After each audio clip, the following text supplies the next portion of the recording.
Hey travelers! Rick here from wildgreatwall.com. Have you ever dreamed of Tibet? Snow mountains. Prayer flags in the wind. Ancient monasteries on lonely hills. Monks in red robes. And a land so high, it feels close to the sky. They call Tibet the rooftop of the world. But Tibet is more than mountains. It's a feeling. Quiet. Powerful. And hard to forget. Our journey begins in Lhasa, the spiritual heart of Tibet. One of the most unforgettable ways to arrive is by train, crossing the Tibetan Plateau on one of the highest railways in the world. Outside the window, you see wide grasslands, bare mountains, frozen lakes, and clouds that feel close enough to touch. And then, Lhasa appears. Above the city stands the Potala Palace. White walls. Red halls. Golden roofs. It doesn't just sit on the hill, it rises into the sky. For centuries, the Potala Palace was the winter home of the Dalai Lama. Today, it remains one of the strongest symbols of Tibet. But Tibet teaches you its first lesson quickly. Slow down. Lhasa is over 3,600 meters above sea level. The air is thin, so walk slowly, drink water, and let the city come to you. Near the Potala, pilgrims walk in a circle, making a traditional kora. To visitors, it may look like simple walking. But here, walking can be prayer. Old women turn prayer wheels. Monks move quietly through the crowd. Families walk together. Some whisper mantras under their breath. Each step carries faith. From the Potala, we enter the old heart of Lhasa, Barker Street. Here, pilgrims circle the Jokhang Temple, one of the holiest temples in Tibet. Some hold prayer beads. Some spin prayer wheels.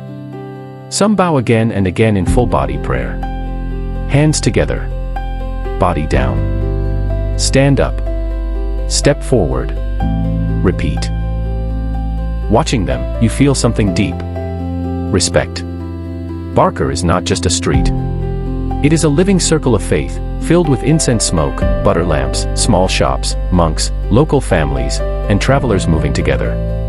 Outside Lhasa, we visit Tibet's great monasteries. At Drepung Monastery, quiet halls, golden statues, old paintings, and butter lamps tell stories from centuries past. At Sera Monastery, monks debate in the courtyard. They ask questions, clap their hands, laugh, think, and challenge each other. This is not faith kept behind glass. This is faith being lived. Farther away, Ganden Monastery sits high above deep valleys and wild mountains. Prayer flags move in the wind. The air is thin. The silence is strong. Up here, the world feels far away. And the sky feels very close. Then the road takes us deeper into Tibet. Mountains stretch for miles.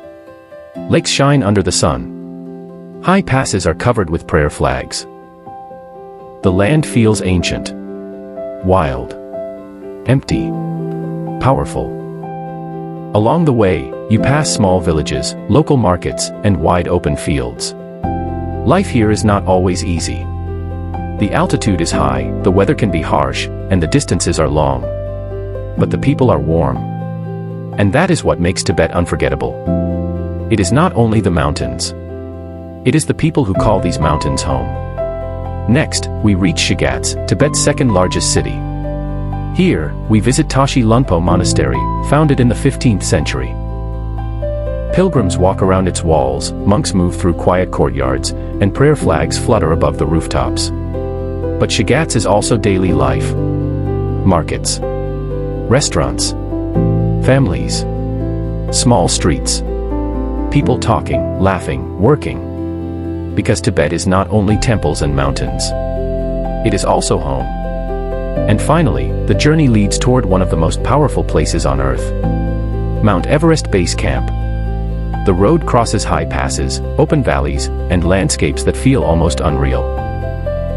The wind is cold. The sky is huge. And then, in the distance, you see it. Everest. Silent. Massive. Unmoving. Standing there, you feel very small. But in a beautiful way. Because sometimes travel reminds us that the world is bigger than our worries, bigger than our plans, and bigger than ourselves. Tibet is not easy to explain. It is beautiful, yes. But it is also deep, spiritual, and unforgettable. You feel it in the monasteries, in the prayer flags, in the butter lamps, in the silence of the mountains, and in the kindness of the people. Some trips show you beautiful places. But some trips change the way you see the world. This was one of those journeys. The most spiritual journey, traveling through Tibet. I'm Rick from wildgreatwall.com. See you on the next adventure.